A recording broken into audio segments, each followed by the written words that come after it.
여러분 안녕하세요. 반갑습니다. 저는 현재 운동센터를 운영하고 있는 박경우 트레이너라고 합니다. 반갑습니다. 사각근이라고 하는 근육은요, 목에 있는 근육 중에 하나인데요. 정확하게 말씀을 드리자면 목이라고 하는 경추에서부터 시작해서 갈비뼈까지 붙어 있는 근육입니다. 그러면 그 근육은 이렇게 호흡을 하게 되면 호흡을 도와주는 보조 근육으로 작용이 되어져요. 호흡 자체를 하는 것만으로도 이러한 사각근은 사용이 되어지게 되는데요. 저희가 이 사각근도 그렇고 목 주변부가 유독 더 긴장이 되어지시고 뭉치시는 경우가 있어요. 그 이유는 호흡에서 좀 찾아볼 수가 있는데요. 이 호흡 자체는요, 저희가 위에서 진행이 되어지는 호흡이 있고 아래에서 진행이 되어지는 호흡이 있습니다. 많은 분들이 알고 계시는 복식 호흡이라고 하는 방법이 있는데, 사실 정확한 것은요, 복식 호흡이 아니고요, 횡격막 호흡입니다. 횡격막을 이용한 호흡을 복식 호흡이라고 말씀을 해주시는데요, 저희가 이 아래쪽으로 호흡을 해야 되는 것이 위쪽으로만 이어지게 되면 이런 식으로 어깨만 들리는 흉곽 호흡만 하게 되는 것이죠. 그럼 이렇게 어깨만 계속 들썩들썩 하다 보니 자연스럽게 어깨 주변부에 있는 근육은 올라오게 되면서 긴장을 하게 되는 겁니다.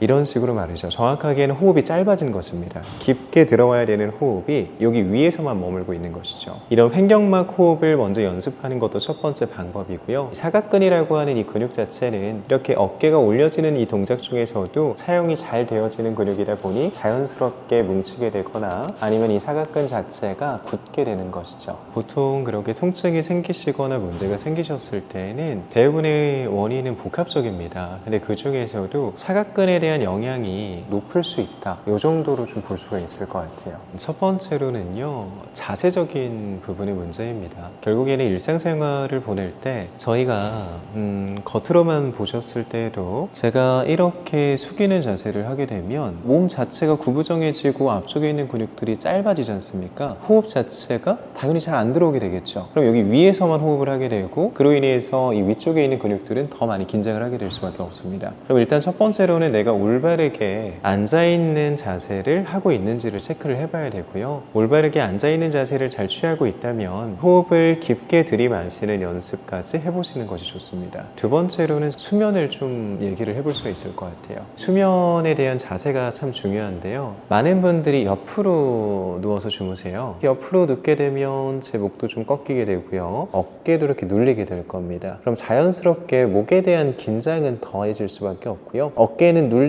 되다 보면 어깨에 대한 통증까지 유발을 할 수가 있게 되겠죠. 자고 있는 자세가 어떻게 되어 있는지를 한번 체크해 보시고요. 올바른 자세라고 한다면 천장을 보셔야 되고요, 천장을 본 상태에서 똑바로 누워서 주무시되 베개에 대한 높이가 좀 중요합니다. 베개를 너무 높은 것을 비지 마시고요, 적정한 높이를 선택을 하셔서 목까지 감싼 상태로 베개에 누워주시는 것이 좋아요. 높이를 체크하는 가장 쉬운 방법은요, 높은 베개를 먼저 베보고요, 내가 낮다고 생각하는 베개를 베보는 거예요. 나한테 어떤 높이가 편한지를 내가 체크해 볼 수 있거든요. 인터넷이 많이 발달되어져 있다 보니까 인터넷으로 구매를 하셔서 사용을 하시는데요, 경추 베개라고 나오는 베개들도요, 높은 버전이 있고요, 그냥 스탠다드한 기본 버전이 있고요, 낮은 버전이 있어요. 당연히 몸통 자체가 얇으실수록 낮은 베개 쪽에 가깝겠죠. 몸통이 두꺼워질수록 높은 쪽에 맞으실 거고요. 이걸 알 수 있는 방법은요, 베봐야 돼요. 직접 가셔서 높은 버전, 중간 버전, 낮은 버전을 하나씩 다 베보는 거예요.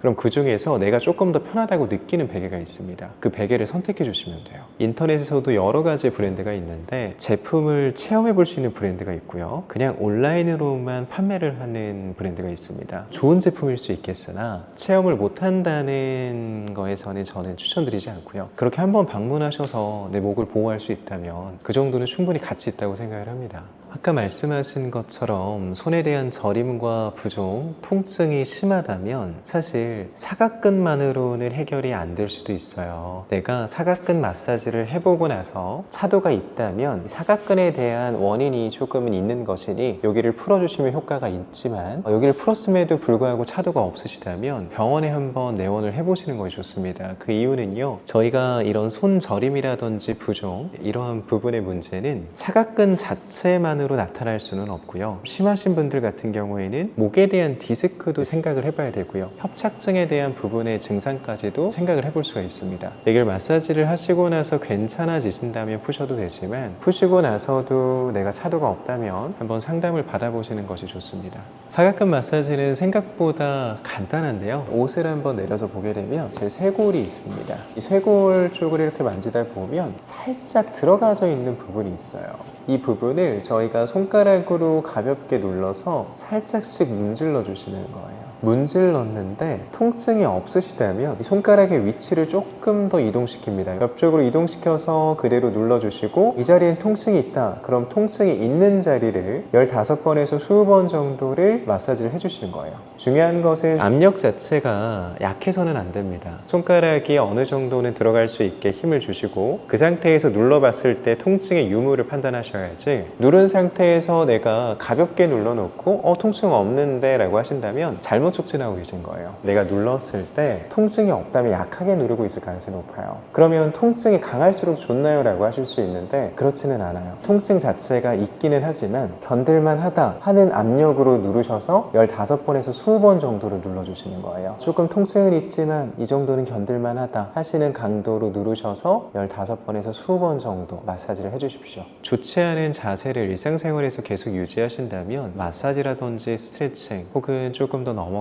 교정 운동들은 무용지물이 될 수가 있습니다. 일상생활을 보내는 시간은 못해도 8시간에서 10시간의 바깥 생활을 하게 됩니다. 운동하는 시간은요 보통 길게 가져가도 1시간이거든요. 그 다음에 더 나아가서 이런 마사지 동작들은요 1, 2분이면 끝납니다. 일상생활에서 내가 불균형 자세를 계속 유지하고 계신다면 마사지나 운동이 크게 도움이 되지 않는다는 것이죠. 바른 자세를 유지하는 것이 가장 중요합니다. 그리고 바른 자세를 유지하시면서 꼭 하셔야 되는 것은 정적인 자세를 오래 유지하시면 안 됩니다. 고정적인 자세를요 1시간 이상 가져가는 것은 좋지 않습니다. 올바른 자세를 유지했다라고 하더라도 1시간 정도 지나면요 일어나십시오. 스트레칭을 해도 되고요, 아니면은 잠깐이라도 살짝 걸어주시면 됩니다. 그리고 그 전에 말씀드린 것처럼 수면 자세 참 중요합니다. 잘 때 올바르게 회복하지 못하고 불균형한 자세로 잠을 청하게 되면 회복도 잘 안 되게 되고요, 목은 목대로 경직이 되고 어깨는 어깨대로 눌리게 됩니다. 근육 자체가 굳지 않으려면요 근육을 움직이는 수밖에 없습니다. 근육이 움직여야 굳지 않고 경직이 되지 않는 것이거든요. 운동의 종류의 형태라고 한다면 무엇이든지 다 괜찮으니까요, 직접 체험해보고 경험해보면서 나에게 맞는 운동을 선택을 해보십시오. 수영도 괜찮으실 거고요, 필라테스가 잘 맞으시는 분들도 있을 거고요, 요가가 잘 맞으시는 분들도 있을 거예요. 일단 운동을 먼저 시작해보시는 걸 추천드립니다.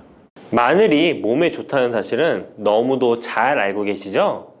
그런데 이것과 함께 먹으면 암과 치매에 걸린다니 깜짝 놀라셨나요? 아무리 몸에 좋은 마늘이지만 함께 먹으면 오히려 몸에 독이 되는 음식들도 있습니다. 그리고 마늘은 생마늘, 구운 마늘, 찐 마늘, 절인 마늘, 흑마늘 등 먹는 방법이 다양하잖아요. 이렇게 먹는 방법에 따라서도 우리 몸에 주는 효능이 다르답니다. 여기서 잠깐! 마늘 껍질은 대부분 먹지 않고 버리시잖아요. 마늘 껍질 오늘부터 절대 버리지 마시기 바랍니다. 마늘 껍질을 왜 먹어야 하는지, 그리고 어떻게 먹어야 하는지 알려드릴게요. 자, 그럼 마늘과 절대 함께 드시면 안 되는 음식과 마늘과 함께 드시면 좋은 음식, 그리고 마늘과 마늘 껍질의 효능까지 마늘에 대한 모든 것을 알려드릴게요. 마늘은 정말 우리나라 사람들이 좋아하는 식재료인데요. 한국농촌경제연구원이 발표한 자료에 의하면 우리나라 1인당 1년 동안 마늘 소비량이 7kg인데요. 놀라지 마세요. 세계 평균이 0.8kg이랍니다. 우리나라 사람들이 마늘을 정말 많이 먹고 있죠. 마늘을 많이 먹는다는 것, 그만큼 건강한 식단을 먹고 있을 가능성이 높은 건 사실이지만 먹는 방법에 따라 오히려 독이 될 수도 있습니다. 여기서 마늘과 절대 함께 먹으면 안 되는 음식, 첫 번째는 바로 빵입니다. 마늘빵 아시죠? 마늘이 발라져 있어 달콤 쌉싸름한 마늘 맛도 나고 향긋한 향도 좋아 즐겨 먹게 되는데요. 마늘이 있어서 몸에도 좋은 빵이라고 착각하고 즐겨 드실 수 있는데요. 마늘빵은 절대 드시면 안 됩니다. 왜냐하면 빵의 재료인 밀가루는 탄수화물이 주 성분인데요. 밀가루의 고탄수화물은 소화 과정에서 당으로 분해되고 혈당 지수를 급격히 올리게 되며 이때 인슐린의 분비가 과도하게 됩니다. 이런 현상이 반복되게 되면 체내의 인슐린 저항성이 높아지고 췌장을 망가뜨려 당뇨를 유발할 수 있는 것입니다. 그리고 이 당은 몸에 흡수되면서 지방으로 변하고 쉽게 살이 찌게 되어 비만을 야기할 수 있습니다. 밀가루 빵을 만들면 글루텐이라는 단백질이 생성되는데 이 글루텐은 소화불량, 복통, 변비 등 증상을 유발할 수 있습니다. 이뿐만 아니라 글루텐이 몸에 들어오면 장에서 에소루핀이라는 성분이 만들어지게 되는데 이 에소루핀은 중독성이 강해 밀가루 중독을 일으켜 빵 같은 밀가루를 과다 섭취하게 만든다는 것입니다. 마늘이 아무리 좋은 성분으로 항암 작용, 항염증 작용을 한다고 해도 마늘빵으로 드신다면 아무 소용이 없는 것입니다. 그러면 마늘은 어떻게 먹어야 마늘의 효능을 극대화할 수 있을까요? 마늘은 생으로 드실 때도 물론 좋지만 익혀서 드실 때 더욱 좋습니다. 몸에 보약이 되는 마늘 먹는 법, 첫 번째는 마늘밥입니다. 국립농업과학원에 따르면 마늘의 S-알리시스테인 함량을 조리법에 따라 조사한 결과 생마늘일 때 S-알리시스테인 함량이 2.77mg 정도 되었고 삶기 시작한 후 30분이 지나면 4.92mg이 되었으며 1시간이 지났을 때 9.16mg으로 생마늘에 비해 무려 4배 이상이 많아진다고 했습니다. 뿐만 아니라 121도의 온도에서 1시간 동안 마늘을 쪘을 때 S-알리시스테인 함량이 50.24mg으로 생마늘보다 18배 정도 높았다고 연구 결과를 발표했습니다. 따라서 마늘을 드실 때는 1시간 이상 끓여서 드시는 것이 좋은데요. 이런 방법이 번거로워 추천드리는 방법이 바로 마늘밥입니다. 밥을 할 때 마늘을 넣는데요. 1인분에 마늘 3, 4알 정도씩 넣어서 밥을 하시면 됩니다. 현미가 있다면 현미를 넣은 마늘밥을 하시면 더욱 좋은데요. 현미 속에는 티아민이라는 성분이 있는데 마늘의 S-알리시스테인과 현미의 알리티아민 두 가지 성분을 모두 섭취하여 항암 효과뿐만 아니라 피로회복, 근육통 완화에도 좋은 밥이 되는 것입니다. 그럼 마늘밥을 하기 위해 마늘을 까고 나면 껍질은 어떻게 하셨나요? 버리셨나요? 오늘부터는 절대 버리지 말기 바랍니다. 마늘에 효능하면 첫 번째로 생각나는 것이 아마도 항암 효과일 거예요. 그런데 마늘 껍질을 통해 엄청난 항암 효과를 누릴 수 있는데요. 우리나라 연구진에서 연구한 결과 마늘 껍질을 70% 에탄올 용매로 반복 추출해서 만든 마늘 껍질 추출물이 암 예방 효과에 탁월한 효능이 있다고 발표되었습니다. 특히 유방암, 위암, 간암, 대장암, 폐암, 세포뿐 아니라 다양한 암세포에 대한 억제 효과가 있다고 했는데요. 그 중에서도 유방암 세포의 증식을 억제하는 데 효과가 가장 높았다고 합니다. 마늘 껍질의 두 번째 효능은 바로 심혈관을 튼튼하게 한다는 것입니다. 마늘 껍질은 마늘 알맹이보다 식이섬유가 4배, 폴리페놀이 7배나 많게 함유되어 있는데요. 식이섬유는 혈관 내에 나쁜 콜레스테롤을 흡착해 몸 밖으로 배출하는 데 도움을 주고 항산화 성분인 폴리페놀은 콜레스테롤이 산화되는 것을 막아 나쁜 콜레스테롤이 만들어지는 것을 방지하는 데 효능이 있는 아주 중요한 성분입니다. 마늘 껍질에 함유된 알리신 성분은 혈중 지지를 낮춰 콜레스테롤과 중성지방을 낮추는 데 효과적인 성분입니다. 이를 통해 동맥경화를 방지하는 데 도움을 주어 심혈관 질환을 예방하는 데 좋은 성분인 것입니다. 또 마늘 껍질을 말려 분말로 만들어 음식에 넣어 드시면 비만을 막아주는 효과를 볼 수 있는데요. 식이섬유가 풍부해 지방의 흡수를 막고 나쁜 지방을 배출하는 데에도 탁월한 효능이 있습니다. 뿐만 아니라 체내 지방의 대사를 촉진하여 지방 분해가 빠르게 일어나 체지방을 제거하는 데 아주 효과적입니다. 그리고 마늘 껍질 분말로 드시는 방법 말고 차로도 드시는 방법이 있는데요. 마늘차 우리는 법을 알려드릴게요. 마늘 껍질을 깨끗하게 씻어 말린 다음에 기름을 두르지 않은 팬에 마늘 껍질을 넣고 볶아주어 수분을 없애줍니다. 이렇게 하는 이유는 수분을 없애는 것도 있지만 마늘 껍질을 열을 가하게 되면 항산화 성분인 폴리페놀과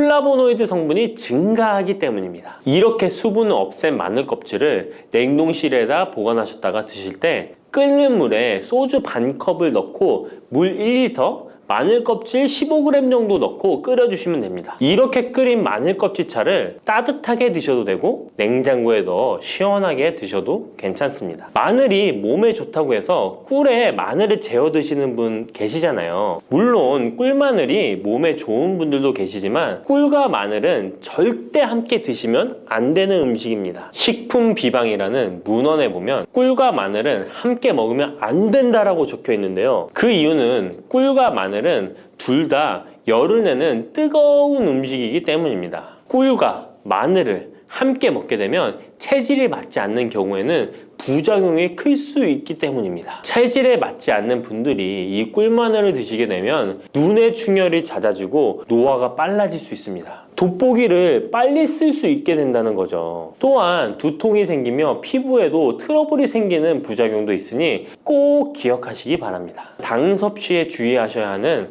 당뇨, 고지혈증을 갖고 계신 분들이나 암 환자분들은 절대로 꿀마늘을 드시면 안 됩니다. 그렇다면 마늘을 또 어떻게 드시는 것이 좋을까요? 바로 다양한 쌈채소와 함께 드시는 것을 추천드립니다. 마늘의 매운맛을 내는 알리신 성분이 혈관을 건강하게 하여 암을 예방하고 쌈채소를 통해 다양한 비타민과 무기질을 섭취하며 풍부한 항산화 물질도 섭취해 활성산소를 제거하고 혈관을 깨끗하게 해 노화를 방지하고 활력이 넘치는 건강한 몸이 될 수 있는 것이죠. 그런데 마늘을 반찬으로 만들어 드실 때 절대 드시면 안 되는 것이 있습니다. 그것은 바로 마늘장아찌입니다. 아니, 마늘장아찌가 왜? 라고 의문이 생기는 분들이 계시죠? 모든 마늘장아찌가 안 된다는 것이 아니라 설탕이 많이 들어간 마늘장아찌는 만들어 드시면 안 됩니다. 시중에 판매되는 마늘장아찌에는 설탕이 많이 들어가 있을 가능성이 높으니 절대 드시지 않기를 바랍니다. 몸에 좋은 마늘도 설탕과 함께 먹으면 오히려 독이 되는데요. 설탕이 많이 함유된 마늘장아찌를 드시게 되면 혈당이 급격하게 오르고 인슐린 저항성이 높아지며 혈액 속에 중성지방이 많아져 혈액을 끈적하게 만들게 됩니다. 또한 설탕을 많이 섭취하게 되면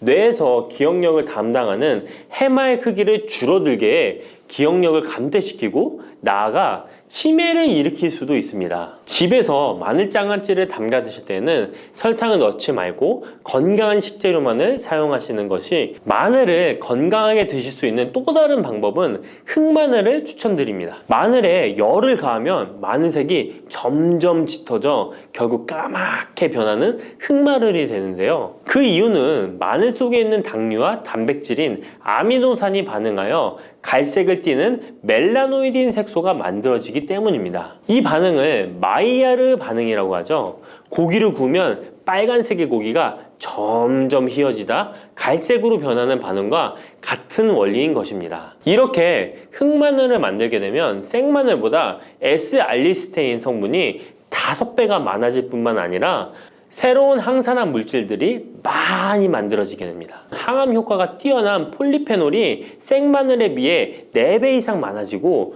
위액 분비를 촉진해 소화를 잘 되게 하는 효능도 있으니 잊지 마시고 흑마늘을 만들어 주시기 바랍니다. 마늘은 또 요리할 때 많이 사용하는 재료인데요.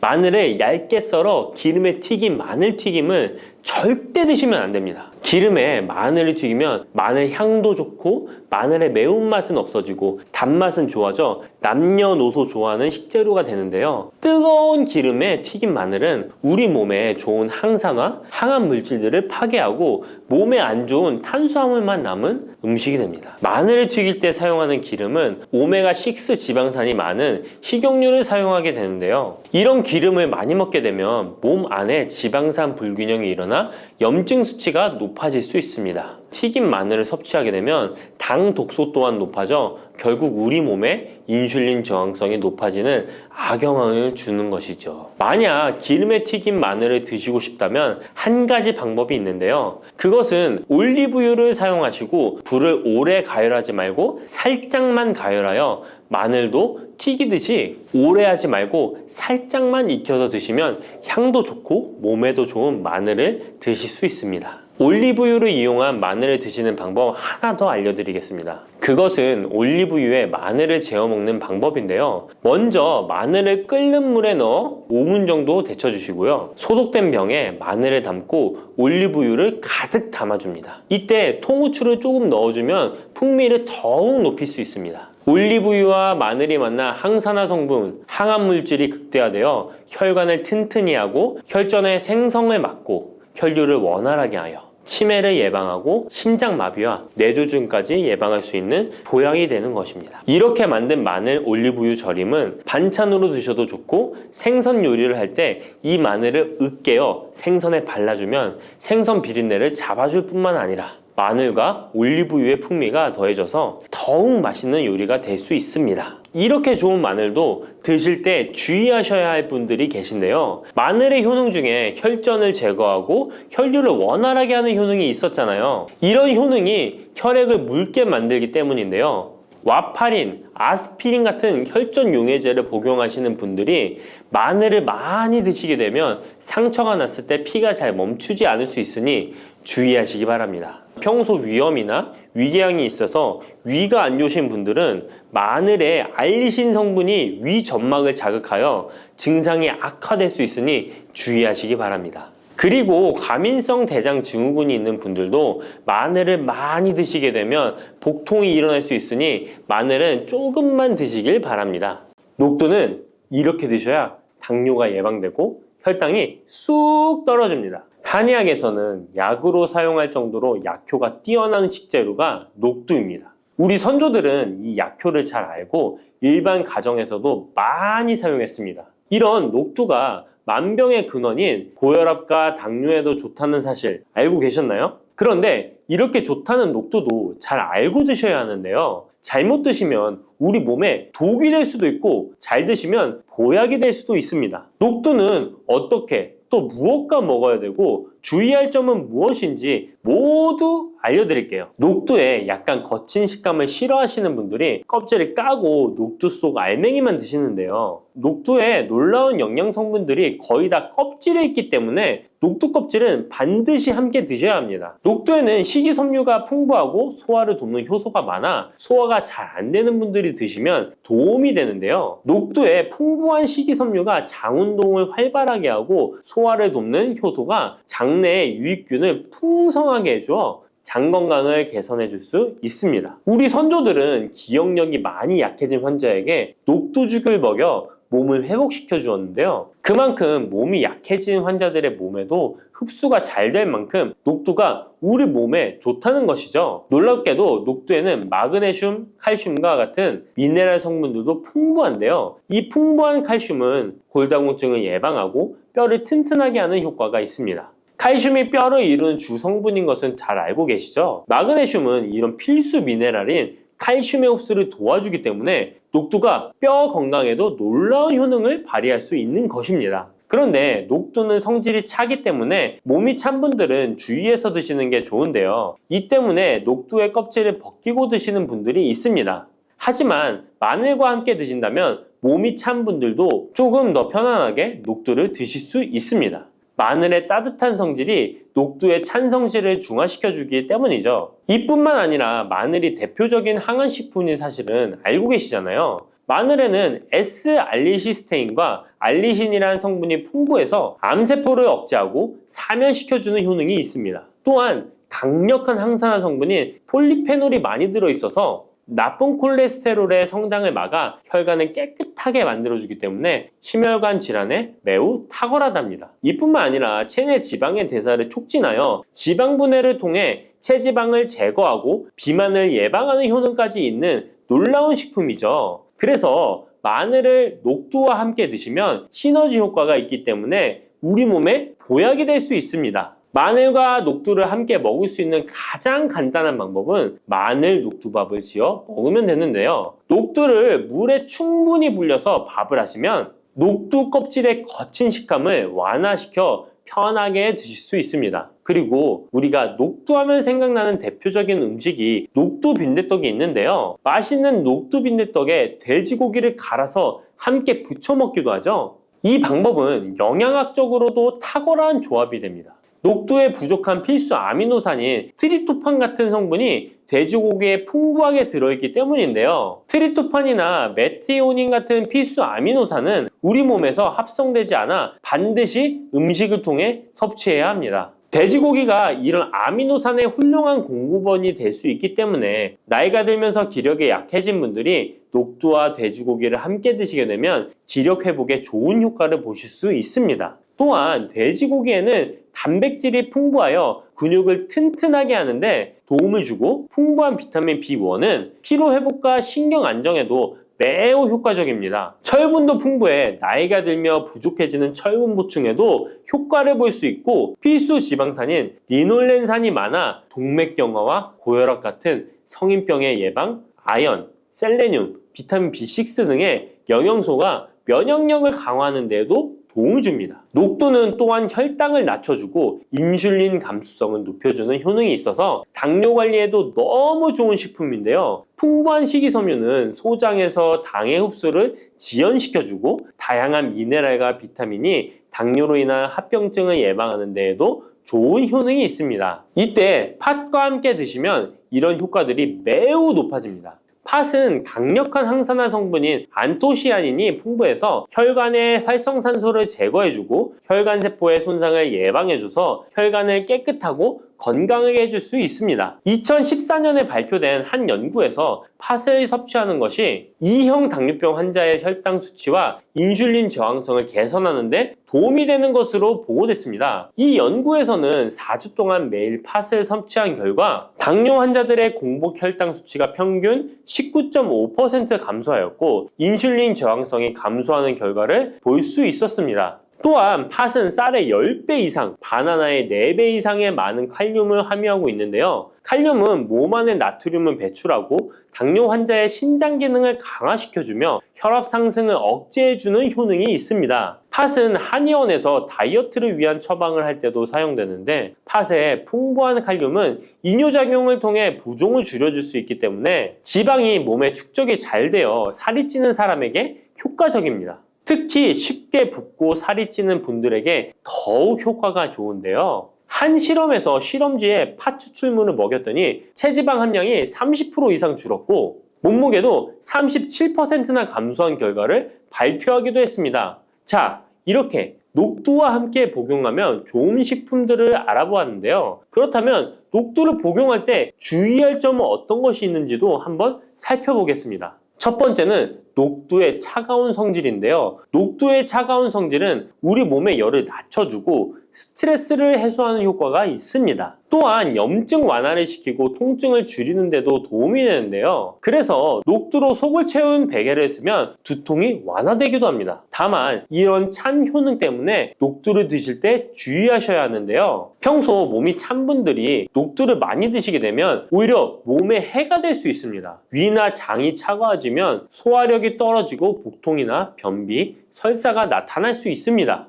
이런 분들이 녹두를 드시려면 앞에서 알려드린 대로 마늘과 함께 드셔보시기 바랍니다. 그리고 두 번째 주의할 점은 바로 녹두의 강력한 해독작용입니다. 녹두의 해독작용은 우리 몸의 중요한 장기 중 하나인 간에 많은 도움을 주는데요. 간은 우리 몸의 독소를 해독하는 역할을 맡고 있는데 녹두가 이런 간의 해독 기능을 도와주게 됩니다. 녹두의 풍부한 단백질과 펩타이드는 간 해독작용에 필요한 글루타치온의 원료를 공급해주며 체내에 중금속과 독성물질과 결합하여 몸 밖으로 내보내는 역할을 하게 됩니다. 특히 중금속 해독 연구에서는 납, 카드뮴 등의 흡수를 억제하거나 배출을 도와서 독성 완화 효과를 보여주기도 했습니다. 하지만 이런 효과가 우리가 보약을 복용하는 경우에는 상극이 될 수 있습니다. 보약의 효과가 녹두의 해독작용 때문에 많이 사라져버릴 수 있기 때문입니다. 그래서 한의원에서 한약을 지으면 녹두나 숙주나물을 먹지 말라고 얘기하는 겁니다. 이런 녹두의 해독작용은 녹두의 껍질에 있는 성분 때문에 나타나게 되는데요. 따라서 껍질을 제거하고 만든 요리나 녹두 전분으로 만든 청포묵, 녹두 당면을 드시면 녹두의 해독작용은 누릴 수가 없습니다. 물론 녹두 껍질을 제거해도 알맹이에 영양 성분들이 풍부한데요. 해독작용이 필요한 경우에는 껍질을 제거하지 않고 복용하시는 게 좋습니다. 세 번째로 복용 시에 주의할 점은 녹두의 풍부한 칼륨입니다. 앞에서 얘기했던 것처럼 칼륨은 나트륨을 배출해주며 당뇨와 고혈압에 도움이 되지만 신장이 약하신 분들에게는 간혹 독이 될 수 있습니다. 신장이 약하신 분들이 녹두를 필요 이상 많이 드시게 되면 칼륨 배출이 제대로 안 되면서 몸에 칼륨이 쌓여서 고칼륨 혈증이 발생할 수 있습니다. 그렇게 되면 근육 약화나 부정맥, 심장 질환 등의 증상이 발생할 수 있으니까 신장이 약하신 분들은 과도하게 많이 드시지 않는 게 좋습니다. 뿌리, 줄기, 이파리까지 버릴 것 없는 대파는 정말 다양한 조리법도 있는데요. 피를 맑게 하고 내장 지방을 없애주며 장 건강에도 좋은 풍부한 영양소들도 함유되어 있어 반드시 먹어야 하는 채소 중 하나입니다. 이런 대파도 함께 먹으면 보약이 되는 음식이 있고 또 독이 될 수 있는 음식도 있습니다. 그리고 먹는 방법에 따라 효능도 다르다고 하니 다양한 방법으로 드시는 것을 추천해 드리고요. 그럼 지금부터 대파의 효능과 함께 먹으면 보약이 되는 음식 3가지와 독이 되는 음식 2가지까지 알려드리겠습니다. 그리고 대파의 특급 레시피 4가지와 대파 보관법까지 대파의 모든 것 알려드릴게요. 우리나라에서는 통일신라 때부터 재배를 했다고 알려져 있습니다. 그만큼 오랫동안 재배하고 식탁에 올라온 채소인데요. 대파 특유의 향이 다른 식재료의 잡냄새를 제거하는데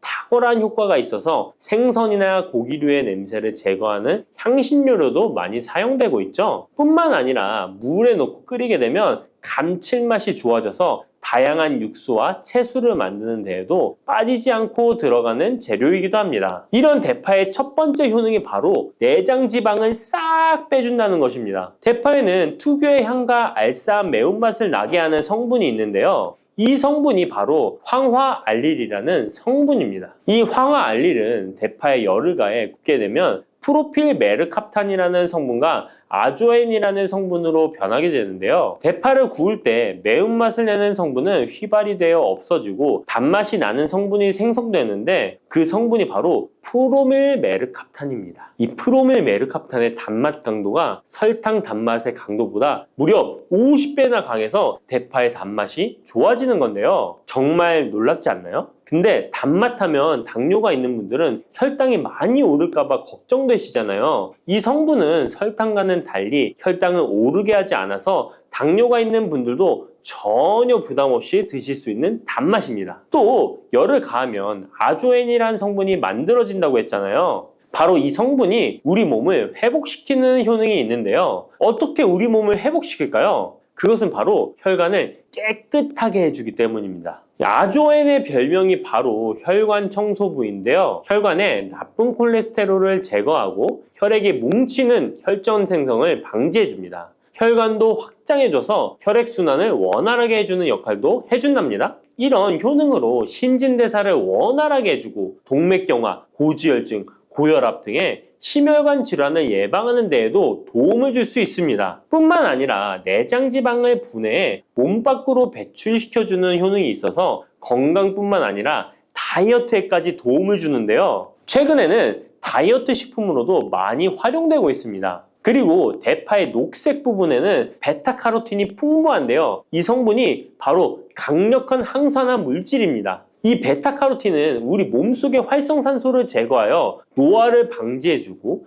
피부의 탄력을 유지하여 주름을 예방하는 효과도 탁월하여 피부 미용에도 좋은 영양소입니다. 그리고 면역세포의 기능을 강화해주어 감기나 독감 등의 질병을 예방하고 알레르기 반응을 억제해주는 효과도 있습니다. 또한 베타카로틴은 눈의 피로도 해소해주는데요. 시력을 보호하고 야맹증과 안구건조증을 예방하는 데에도 도움을 줄 수 있습니다. 대파의 베타카로틴은 구울 때 2.5배나 증가한다고 하는데요. 이런 대파의 효능을 극대화해 먹을 수 있는 방법이 있습니다. 대파의 특급 레시피 소개해 드리겠습니다. 우선 대파를 깨끗하게 씻어 주시고요. 5cm 정도로 잘라주십니다. 대파를 반으로 갈라주셔도 되고 그냥 사용하셔도 됩니다. 기름을 두르지 않은 팬에다가 대파를 올려서 구워주시는데 앞뒤로 골고루 약간 탄 것 같이 잘 구워줍니다. 이제 장을 만들어 줄 건데요. 물을 2컵 넣어주시고요. 간장을 반 컵 넣어줍니다.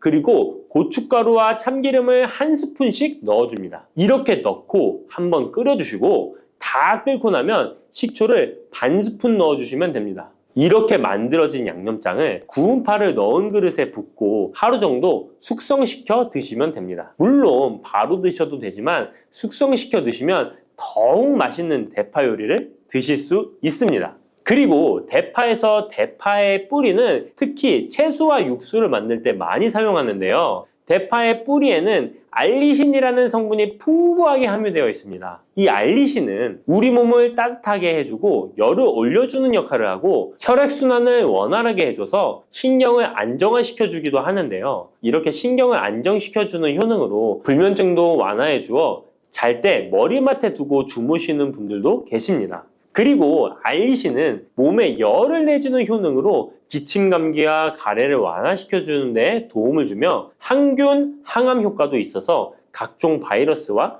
암세포를 억제해 주어 암을 예방하는 데에도 탁월한 효능을 발휘합니다. 알리신은 지방을 분해하고 배출해줘서 다이어트에도 도움을 준다고 알려져 있습니다. 그리고 대파의 뿌리 부분에는 폴리페놀 성분이 많이 함유되어 있어 심혈관 질환 예방에 탁월한 효능이 있습니다. 식이섬유도 풍부하여 장 운동을 활성화하고 배변 활동을 도와 변비를 예방하고 숙변을 제거하는 효능도 있고요. 이런 대파 뿌리를 채소나 육수 만드실 때 말고는 특별히 많이 안 쓰는데요. 대파 뿌리의 특급 레시피를 하나 알려드릴게요. 그것은 바로 대파 뿌리 생강차입니다. 대파 뿌리와 생강을 함께 끓여서 차로 드시게 되면 기관지나 폐와 같은 호흡기의 염증을 제거해주고 무릎과 같은 관절의 염증도 제거해주어 관절 통증을 완화시켜줄 수 있습니다. 생강에는 진저롤, 쇼가올, 페로 화합물 등 다량의 항염증 성분들이 함유되어 있어서 우리 몸의 염증을 제거하는 데 탁월한 효능을 가지고 있습니다. 생강은 약재로서 오랫동안 사용되어 왔는데요. 최근에도 계속해서 새로운 효능이 발견되고 있을 정도로 약성이 아주 좋은 식품입니다. 최근 한 연구 결과에 따르면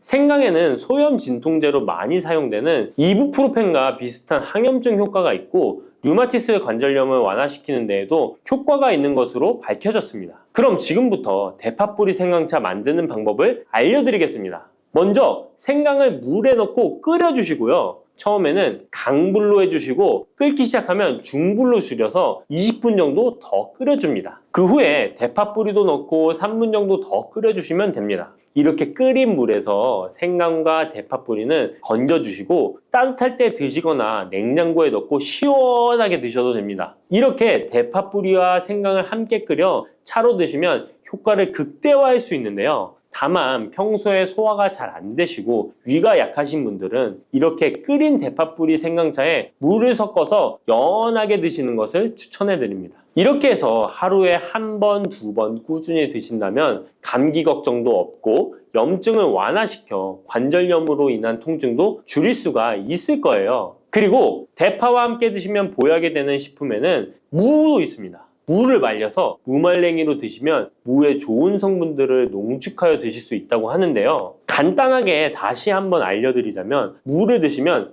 기침과 가래를 멈추게 해주는 효능이 있고 소화를 잘 되게 해주며 혈관을 깨끗하게 해줘서 심혈관 질환에도 도움을 줄 수 있습니다. 또한 칼슘의 함량이 높아서 골다공증을 예방하고 뼈를 튼튼하게 만들어주죠. 그리고 해독작용도 뛰어나고 혈당을 조절해줘서 당뇨를 예방하는 데에도 도움을 줄 수 있습니다. 이렇게 좋은 물을 대파와 함께 드시면 그 효능이 극대화될 수 있는데요. 특히 혈액을 깨끗하게 해줘서 심혈관 질환을 예방하며 당뇨 또한 예방해 줄 수 있을 뿐만 아니라 당뇨 합병증을 완화시켜 주는 데에도 탁월한 도움을 받을 수 있습니다.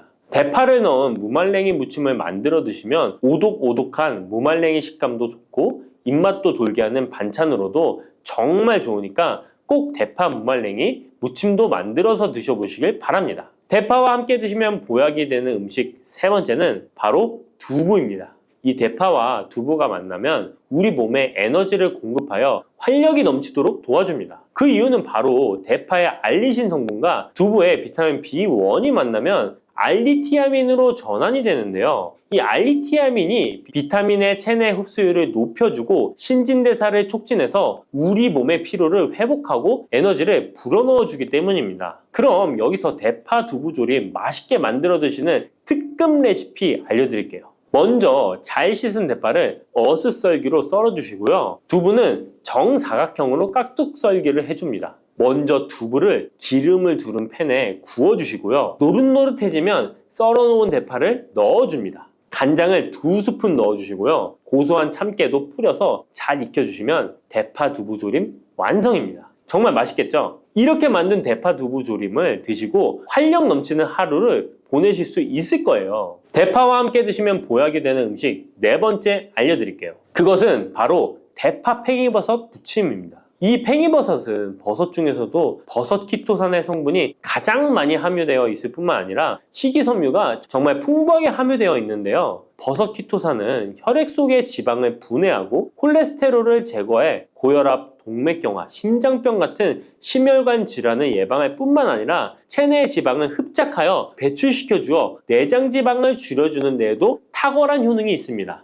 또한 체내의 중금속의 배출을 돕고 간 건강을 돕는 효능도 있다고 알려져 있고요. 그리고 풍부한 식이섬유가 배변 활동을 도와서 숙변을 제거하는 데에도 큰 도움을 줍니다. 하지만 이 팽이버섯의 세포벽은 단단하기 때문에 그냥 드시게 되면 좋은 성분을 흡수하기가 힘든데요. 열을 가하게 되면 세포벽이 깨지면서 영양 성분의 흡수율을 높일 수 있습니다. 이런 팽이버섯과 대파를 함께 드시게 되면 내장 지방을 제거하고 혈관을 깨끗하게 하는데 탁월한 음식이 되는데요. 먼저 팽이버섯의 밑둥은 잘라버리시고요. 팽이버섯을 적당한 크기로 잘 썰어줍니다. 그리고 흐르는 물에 잘 씻어줍니다. 그리고 대파는 어슷썰기로 잘게 썰어주시고요. 적당한 용기에 계란을 풀어주세요. 팽이버섯과 대파를 넣어서 잘 섞어주고 소금 한 꼬집을 넣어 간을 해줍니다. 이제 잘 달궈진 팬에 기름을 두르고 부쳐주시면 됩니다. 정말 쉽죠? 그런데 이렇게 좋은 대파도 함께 드시면 안 되는 음식이 있습니다. 대파와 함께 드시면 안 되는 음식 첫 번째는 바로 꿀입니다. 대파와 꿀은 2가지 다 몸에 열을 올려주는 효능이 있습니다. 한의학에서는 대파와 꿀을 함께 먹으면 위장에 탈이 나고 더부룩한 현상이 나타날 수 있다고 하는데요. 대파와 꿀을 함께 먹으면 위에서 소화액 분비를 억제하여 소화불량을 유발할 수 있기 때문인데요. 또한 꿀은 알레르기 반응을 일으킬 수 있는데 대파와 함께 먹으면 알레르기 반응이 더 악화될 수 있다는 것을 알아두시면 좋고요. 꼭 기억하셔서 대파와 꿀은 함께 드시지 않기를 추천합니다. 또 대파와 함께 드시면 안 되는 음식은 미역입니다. 미역과 대파 둘 다 알긴산이라는 성분이 있는데 이 알긴산은 미끌거리는 식감이 있습니다. 함께 드시게 되면 식감이 안 좋은 이유도 있지만 식감보다도 더 중요한 이유가 있습니다. 왜냐하면 파에는 인과 유황 성분이 있기 때문인데요. 미역과 파를 함께 드시게 되면 파의 인과 유황 성분이 미역에 함유된 칼슘의 흡수를 방해하게 됩니다. 미역에는 칼슘 함량이 높아서 골다공증 예방에 좋은 효능이 있는데 이 효과를 떨어뜨리게 되는 것이고요. 미역국을 끓일 때 대파로 채수를 내어 시원한 미역국을 끓여 드시는 분들이 계신데 절대 미역국을 끓일 때 대파는 사용하지 않으셔야 합니다. 자, 다음으로는 대파 보관하는 법을 알려드릴게요. 대파를 한 단 사면 양이 많아 한 번에 드시지 못하는 경우가 많은데요. 대파를 보관하실 때는 씻지 않고 흙이 묻은 채 보관하는 것이 좋지만 사용하기 불편하기 때문에 씻어서 보관하는 방법 알려드릴게요. 우선 잘 씻은 대파를 줄기와 잎부분으로 나눠 잘라주시고요. 물기를 제거하고 키친타올을 넣은 지퍼백에 줄기와 잎부분을 나눠 담아 냉장고에 보관해 주시면 됩니다. 이렇게 하시면 2주에서 3주 정도는 보관 가능하시고요. 더 장기간 보관하시려면 냉동을 하시면 되는데 냉동 보관하시려면 대파를 사용하기 원하는 크기대로 잘라서 지퍼백에 넣어 냉동하시면 됩니다. 이렇게 하시면 냉동된 대파를 꺼내서 요리하실 때 바로 사용하실 수 있을 겁니다.